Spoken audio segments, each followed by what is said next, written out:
yaa ummata qashtii fayyinaan jedhaa amantii qabdaniini hundi keessanillee fayyinaan jedhaa baay'ee na dhukkubaa jira.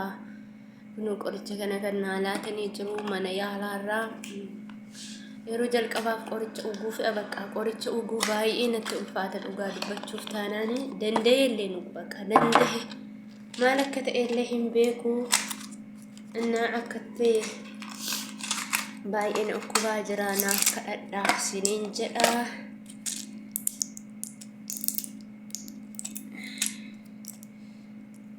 Tokko tokko anaan jedhanii qoricha dhuguu baay'ee natti ulfaata dhugaa.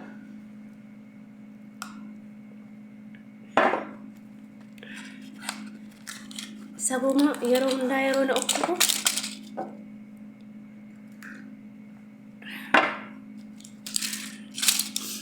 yeroo hundaa yeroo na dhukkubu jechuudha. Sababani sodaa'uuf jechanii dhuguun jaaladhu. Dhugaa rabbii mana yaalaa dhaquun jaaladhu. Yeroo jalqabaaf hin deeme kunoo talaataa maal diinaan jedhanii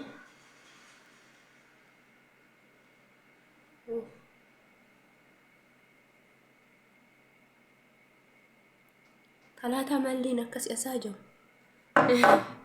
dhugaan beeku talaataa malli dhugaa rabbii qorichuma abadeen dhugeen beeku akkamitti akka dhugullee rabbitu beeka.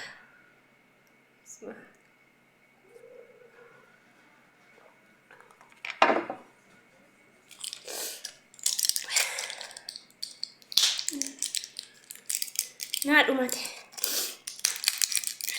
kanammoo firee lama takkaatti jechuudha. Guyyaatti si 4 firee lama.